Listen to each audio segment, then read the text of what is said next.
எல்லாருக்கும் எப்போதும் வாழ்க்கை சமமான நிலையிலேயே போய்கிட்டு இருக்காது. திடீர்னு ஒரு நாள் வர்ற அந்த மாற்றம் உங்க வாழ்க்கையிலேயே அது மறக்க முடியாத நாளாக மாறலாம். அந்த மாற்றம் நல்லதாவும் இருக்கலாம், கெட்டதாவும் இருக்கலாம். இந்த அமைதியான காட்டுக்குள்ள என்ன நடந்துச்சு வாங்க பார்க்கலாம்.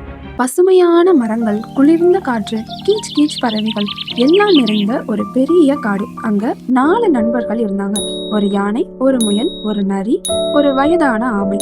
எல்லாருக்கும் தெரிஞ்ச ஒன்று என்னன்னா, இந்த காட்டின் ரகசியம் அந்த ஆமைக்கு மட்டும்தான் தெரியும் அப்படிங்கிறது தான். திடீர்னு அன்று நடந்த சம்பவம் யாருமே எதிர்பார்க்காத ஒன்று. ஒரு நாள் காலையில அந்த முயல் தண்ணி குடிக்கிறதுக்காக நதிக்கரைக்கு போச்சு. அங்க அது பார்த்தது ஒரு பிரகாசமான பொன்னிற பொம்மை மாதிரி தெரிஞ்ச ஒரு கல்லை தான் பார்த்தது. அது சூரிய ஒளி பட்டதும் அப்படி ஒரு ஒளியோட மின்னுச்சு. அதை பார்த்த அந்த முயலுக்கு அதிகமா பயம் வந்துச்சு. அதே நேரம் ஒரு ஆர்வமும் இருந்தது. இப்போ அந்த முயலுக்கு ஆர்வம் தாங்காம போய் நரி கிட்ட போய் சொல்லுது. நரி அதை பார்த்துட்டு சொல்லுச்சு, இது வெறும் ஏமாற்றம் உள்ள கல்லுதான். சரி, இருந்தாலும் வா, நம்ம யானை தலைவன் கிட்ட போய் கேட்கலான்னு 2 பேரும் போறாங்க.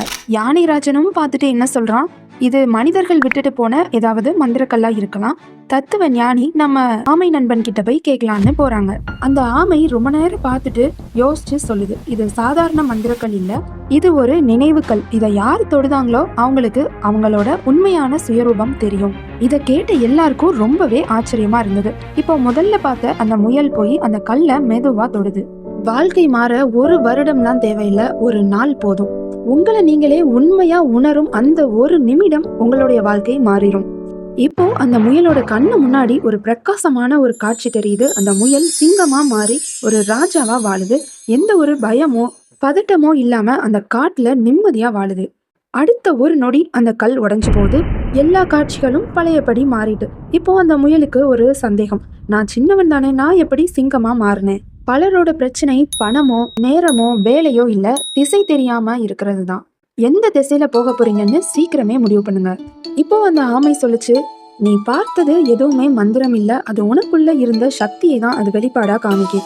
அன்றையிலிருந்து அந்த முயல் ஒரு உற்சாகத்தோட, துணிச்சலோட, தன்னம்பிக்கையோட அந்த காட்டுல வாழ ஆரம்பிச்சது. எந்த ஒரு பிரச்சனையையும் தைரியமா எதிர்த்து போராடுச்சு. இப்போ அந்த ஆமை மெதுவா சொன்னது, உன்னைய மாற்றியது அந்த கல்லை நினைச்சியா? இல்ல, நீ எடுத்த தைரியமான முடிவுதான் காரணம். அந்த நாள் தான் முயலுக்கு மறக்க முடியாத ஒரு நாளா மாறுச்சு. நிஜ வாழ்க்கையில இந்த மாதிரி எந்த ஒரு கல்லும் உங்ககிட்ட வராது. அதற்கான ரகசியம் உங்களுக்குள்ளேயே தான் இருக்கு. அந்த உள்ளார்ந்த சக்தியை உண்மையா உணர்ந்துட்டீங்கன்னா மறுபடி நீங்களே பழையவர் போல வாழ முடியாது. உங்க வாழ்க்கையிலையும் இந்த மாதிரி மறக்க முடியாத ஒரு நாள் வந்துச்சா? கமெண்ட்ல சொல்லுங்க.